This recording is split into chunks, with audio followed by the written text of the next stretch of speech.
Hey guys, Chad with Pure Media Systems. Today we're in Plano, Texas, and we're going to be doing a media room custom installation.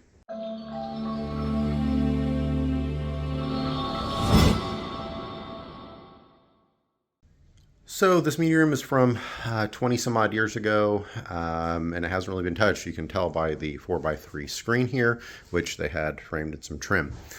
They've got a old Mitsubishi DLP projector, and they're just tired of trying to find lamps for it, which they don't really make anymore.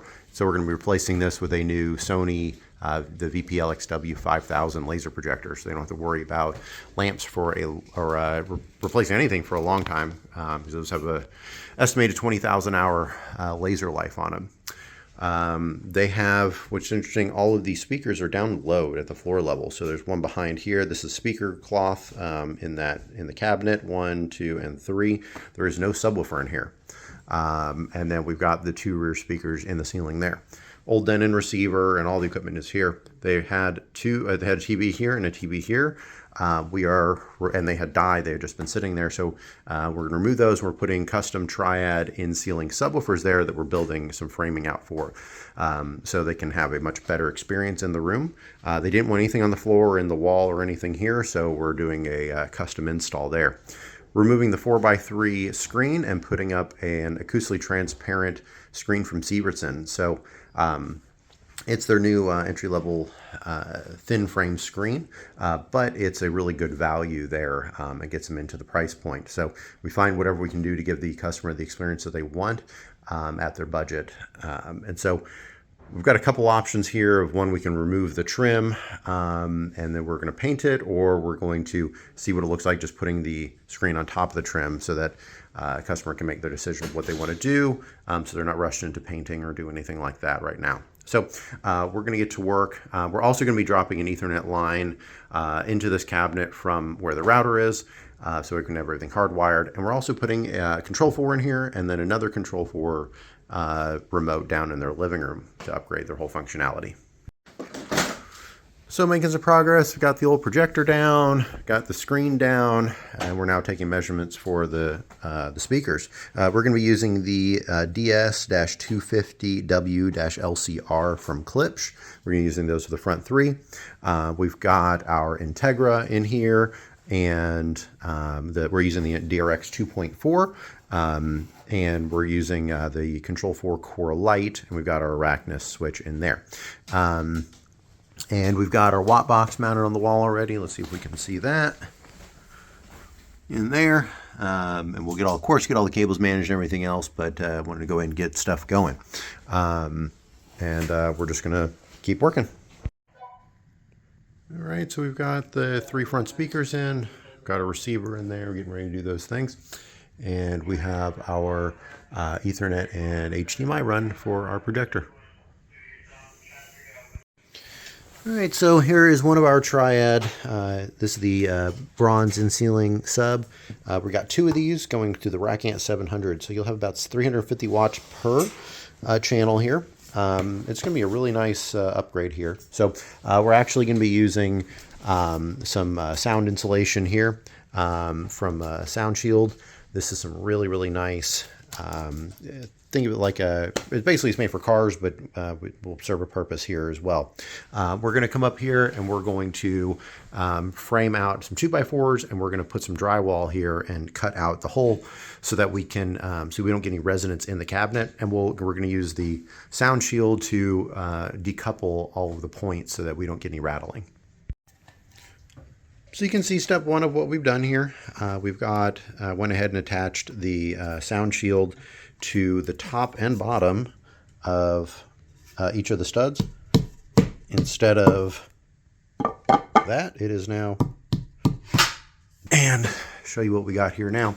So we've got our speaker cable right here, because it is a low voltage subwoofer. We've got our studs here, which are, we do have the Sound Shield separating or decoupling the stud from the cabinet, and on the top as well we've got we did the screw through the through the rubber or through the sound shield as well to kind of help with that as well. So we've got that done on both sides, as you can see right there.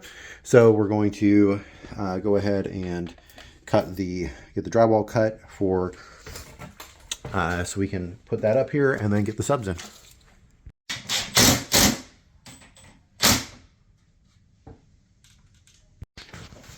So we've got our drywall in on both sides, and now we just need to strip the cables and get the subs mounted.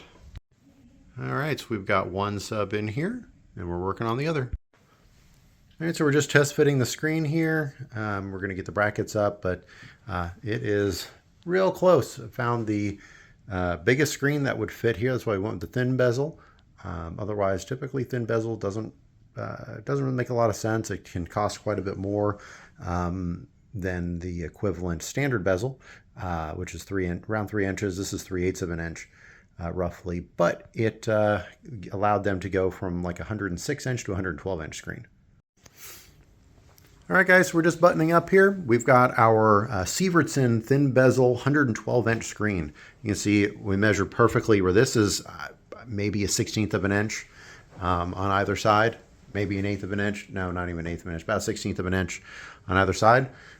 In here, we have we're going to have new Blu-ray players coming in. The old one was dead and the customer decided they want to replace it. We have our Triad rack amp 700. So this is 700 watts at 4 ohm.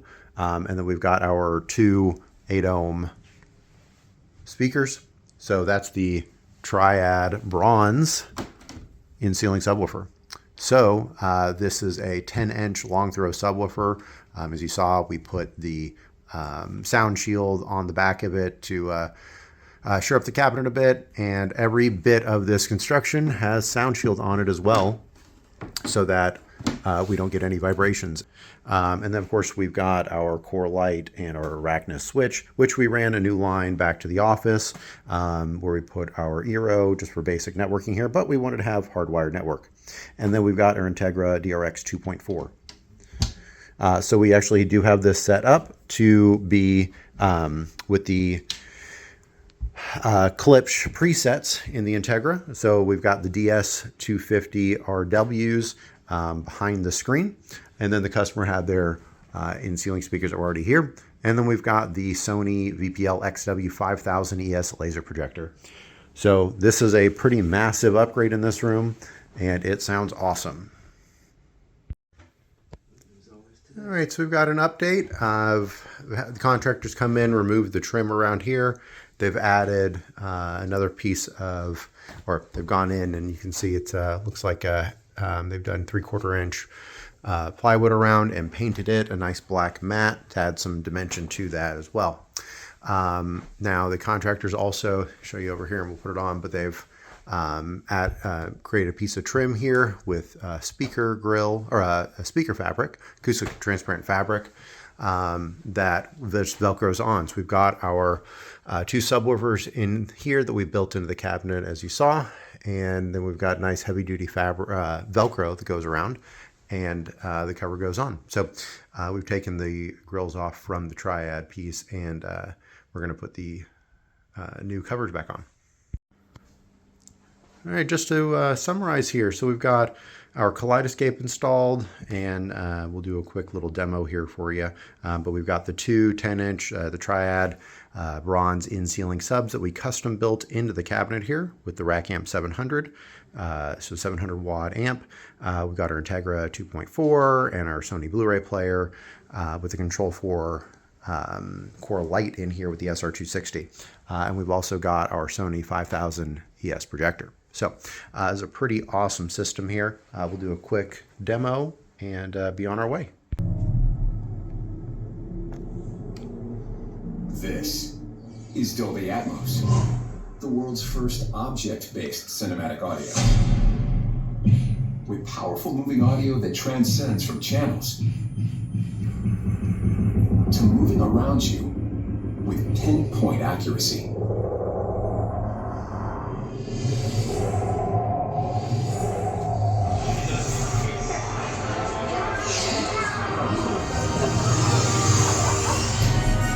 Whether the soundscape sets the mood of a scene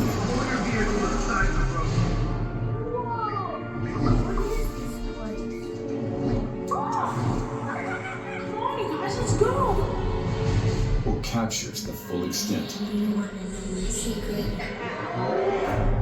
of nature's fury.